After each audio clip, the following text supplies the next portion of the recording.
Banjir besar kembali melanda Malaysia, kali ini menghantam negara bagian Johor, dengan dampak yang luar biasa. Pada tanggal 20 Maret tahun 2025, hujan deras yang turun tanpa henti menyebabkan banyak wilayah di Johor Bahru terendam air dalam skala yang belum pernah terjadi sebelumnya. Air bah yang datang tiba-tiba membuat banyak warga tidak sempat menyelamatkan barang-barang mereka. Sementara ribuan rumah dan kendaraan terendam hingga mengalami kerusakan parah. Kondisi ini memicu kepanikan di tengah masyarakat, yang harus berjuang menyelamatkan diri dari derasnya arus banjir yang terus meningkat. Jalanan yang sebelumnya dipenuhi kendaraan kini berubah menjadi sungai dadakan, memutus akses ke berbagai wilayah, dan membuat proses evakuasi semakin sulit dilakukan. Mana orang yang suka panggil hujan kulu macam itu. Tengok apa macam kawan-kawan ini sudah turun. Siapa you orang betul-betul telol. Kita mau kerja pun tak boleh. Tengok semua lecak. Baru pukul 8 sudah turun hujan. Banyak telok. Lagi satu kawan-kawan dilepas loli ya.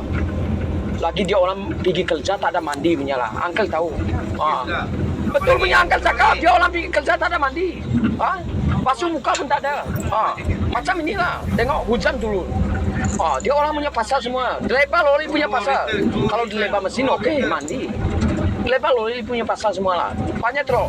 Itu sebab Uncle cakap banyak teruk. Kerugian akibat bencana ini pun tidak main-main. Meskipun belum ada angka resmi mengenai total kerugian yang ditimbulkan, dampak finansialnya sudah mulai dirasakan oleh berbagai lapisan masyarakat. Bisnis lokal yang bergantung pada aktivitas harian terpaksa menghentikan operasionalnya. Sementara banyak pemilik usaha kecil kehilangan sumber penghasilan mereka akibat barang dagangan yang hanyut atau rusak. Tak hanya itu, sektor perumahan juga mengalami pukulan telak dengan ribuan keluarga kehilangan tempat tinggal mereka dalam sekejap mata. Pemerintah setempat kini harus menghadapi tantangan besar dalam memastikan bahwa warga terdampak mendapatkan bantuan yang cukup untuk bertahan di tengah situasi yang semakin memburuk. Habis Kampung Maju Jaya. Masya Allah, habis semua. Tenggelam rumah-rumah.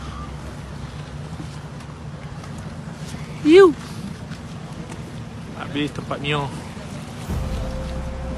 Kampung Maju Jaya, Kempas.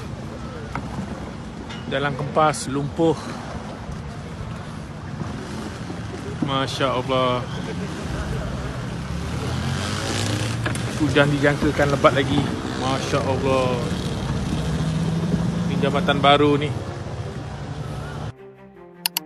Menanggapi krisis ini, pemerintah Malaysia bergerak cepat dengan menerjunkan tim penyelamat ke berbagai wilayah terdampak. Evakuasi dilakukan secara bertahap, memprioritaskan kelompok rentan seperti lansia, anak-anak, dan ibu hamil.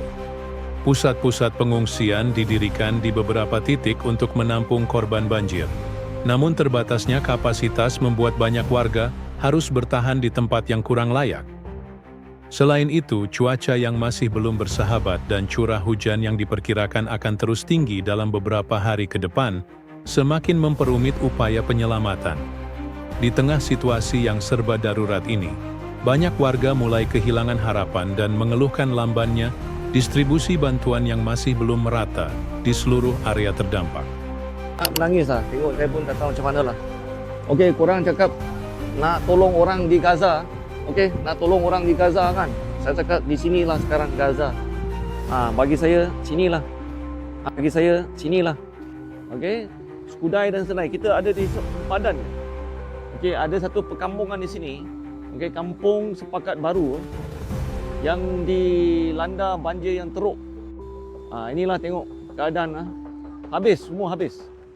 Barang di rumah semua habis. Yang pertama kali dalam sejarah Johor, saya rasa dalam 20 tahun lah, mereka tak pernah nampak hujan ada menaik sampai tahap menghancurkan segala. Okey. Tengok. Semua habis . Okey, saya akan masuk sini tengok. Ilam. Saya ni tengok minggu depan sudah mau masuk Syawal. So malam tidur macam mana?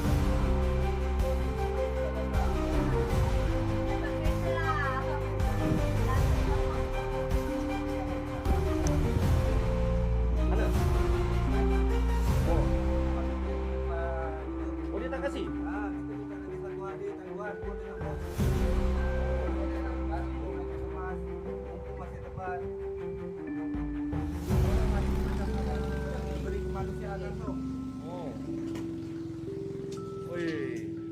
Macam mana ni?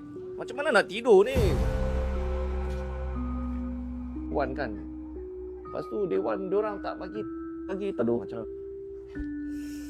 Saya tengok macam nak macam ni.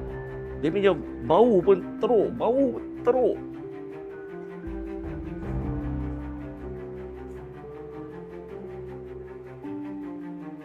Saya pun dah macam kan cakap macam tengok. Saya macam nak nangis lah sekarang ni. Saya pun tak tahu macam mana lah saya boleh dapatkan bantuan ke tak untuk penduduk di sini ya. Yang kita perlulah kalau boleh kita tengok tilam semua sudah habis. Tilam, saya rasa tilam tak boleh jemu lah. Tilam sudah busuk lah. Tak pernah. Tak pernah macam ni. Dulu lagi kecil. Sekarang besar. Yang ni besar. Paling besar ini. Barang rumah habis. Barang nampak bumbung saja rumah. Bantuan apa barang beras apa tak ada lah. Gula apa minyak tak ada. Tak ada. Belum dapat lagi. Okay, so cik ibu mana? Tidur ni terpaksa lah kena tidur kat rumah lah. Tapi elektrik ada? Elektrik ada. Ada. Elektrik ada. Tapi tilam tak ada?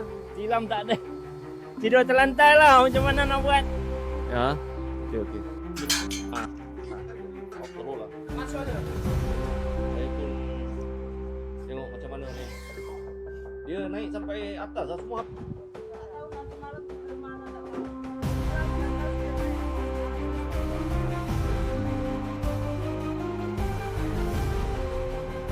Mungkin saya boleh cuba macam dulu saya buat dah. Saya hantar 4 lori kepada Muntakab Pahang. Okey, saya akan buat satu pusat kumpulan di Senai sini. Okey, untuk kumpul lah semua bantuan dan mungkin kalau bantuan kewangan kalau ada, saya akan boleh pergi beli tilam ataupun barang-barang keperluan lah. Okey.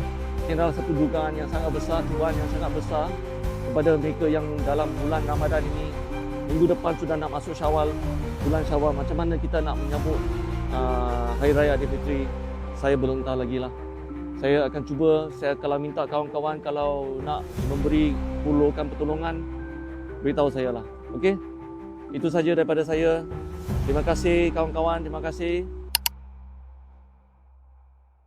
Krisis ini juga mengundang perhatian dari komunitas internasional. Sejumlah negara tetangga, termasuk Indonesia dan Singapura, telah menyatakan kesiapan mereka untuk memberikan bantuan kemanusiaan demi meringankan penderitaan para korban. Beberapa organisasi non-pemerintah mulai menggalang donasi dan menyalurkan bantuan berupa makanan, obat-obatan, serta perlengkapan darurat untuk para pengungsi. Meski demikian, bantuan yang datang dari luar negeri tidak akan cukup jika tidak disertai dengan upaya nyata dari pemerintah Malaysia sendiri dalam menangani dampak jangka panjang dari bencana ini.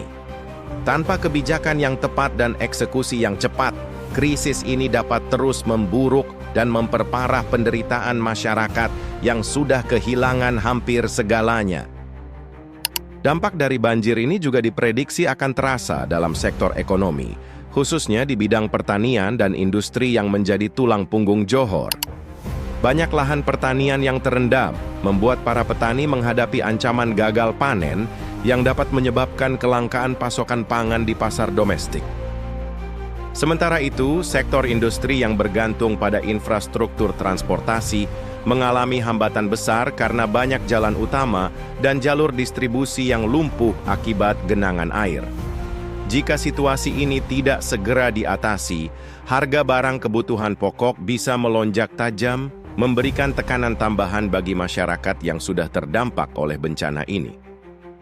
Tidak hanya ekonomi, sektor infrastruktur pun ikut terpukul akibat bencana ini. Banyak jalan raya dan jembatan yang rusak akibat arus air yang begitu kuat, sementara sistem drainase kota terbukti tidak mampu menampung volume air yang begitu besar. Kerusakan ini tidak hanya menghambat mobilitas masyarakat, tetapi juga memperlambat proses pemulihan pasca banjir. Pemerintah Malaysia kini dihadapkan pada tugas berat untuk memperbaiki infrastruktur yang hancur dalam waktu singkat, agar aktivitas ekonomi dan kehidupan masyarakat bisa kembali berjalan normal. Namun, dengan kondisi anggaran negara yang terbatas, tantangan ini menjadi semakin sulit untuk ditangani dalam waktu dekat. Bencana banjir yang terus berulang ini seharusnya menjadi peringatan bagi pemerintah Malaysia untuk lebih serius dalam menghadapi perubahan iklim. Dengan cuaca ekstrim yang semakin sering terjadi, strategi mitigasi yang lebih efektif harus segera diterapkan untuk mencegah bencana serupa di masa depan. Investasi dalam sistem peringatan dini, perbaikan infrastruktur drainase, serta kebijakan tata ruang yang lebih baik menjadi langkah yang tidak bisa ditunda lagi. Van sebiji tenggelam, Van. Van sebiji, dia rumah 6. Rumah Buan, kereta 1. Satu kereta. Toyota Yaris. Corolla Brezza. Tu kereta Myvi. Nampak area dia tenggelam. Satu kereta. Baik, 2. Spacer hijau. 3, 4, 5.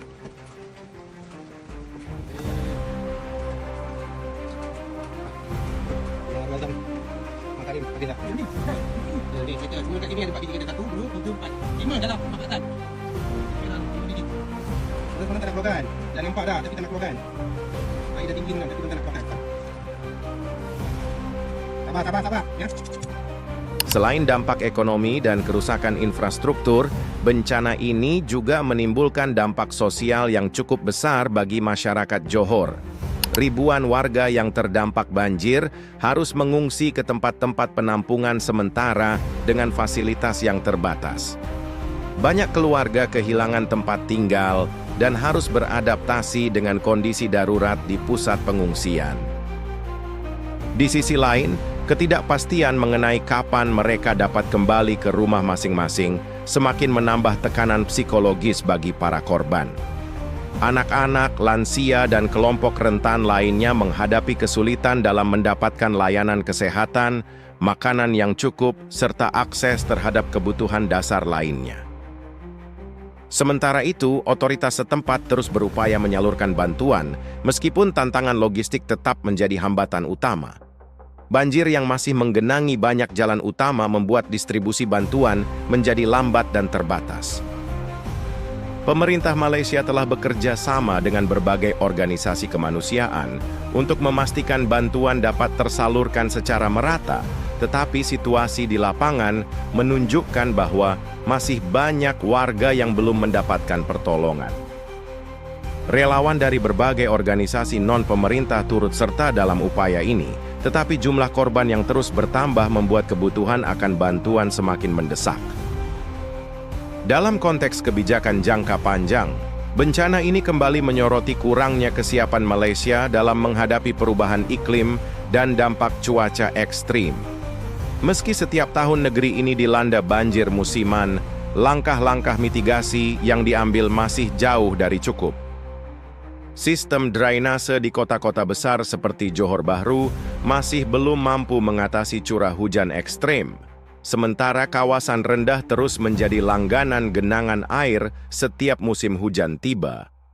Selain itu, urbanisasi yang pesat tanpa perencanaan yang matang semakin memperburuk masalah, dengan banyaknya daerah resapan air yang berubah menjadi kawasan permukiman dan industri. Tak hanya dampak domestik, bencana ini juga berpotensi mengganggu hubungan perdagangan antara Malaysia dan negara-negara tetangganya. Johor, sebagai salah satu pusat ekonomi dan industri Malaysia, memiliki peran strategis dalam rantai pasokan regional. Jika sektor manufaktur dan logistik di wilayah ini mengalami gangguan berkepanjangan, maka dampaknya bisa dirasakan hingga ke luar negeri. Beberapa negara yang mengandalkan produk impor dari Malaysia, seperti Singapura dan Indonesia, mungkin akan mengalami keterlambatan pasokan atau kenaikan harga barang tertentu. Sebagai respons terhadap bencana ini, pemerintah Malaysia diharapkan untuk segera mengambil langkah konkret guna mempercepat pemulihan. Selain memberikan bantuan langsung kepada korban banjir, pemerintah perlu berinvestasi lebih banyak dalam projek-projek infrastruktur yang mampu menahan dampak banjir di masa depan. Pembangunan tanggul, perbaikan sistem drainase, serta pengelolaan tata ruang yang lebih baik menjadi langkah krusial yang tidak boleh lagi diabaikan. Tanpa kebijakan yang serius dalam mitigasi bencana, kejadian serupa akan terus berulang dan semakin merugikan negara. Pada akhirnya, banjir besar di Johor menjadi pengingat bagi Malaysia, dan negara-negara lain akan pentingnya kesiapsiagaan dalam menghadapi perubahan iklim. Dengan cuaca ekstrim yang semakin sering terjadi akibat pemanasan global, perencanaan yang matang dan kebijakan yang berkelanjutan menjadi kunci utama dalam melindungi masyarakat dari dampak bencana alam. Kini, semua pihak harus bekerja sama, baik pemerintah, swasta, maupun masyarakat, untuk memastikan bahwa bencana ini tidak hanya menjadi tragedi yang diingat, tetapi juga menjadi titik balik bagi perubahan kebijakan yang lebih baik di masa depan.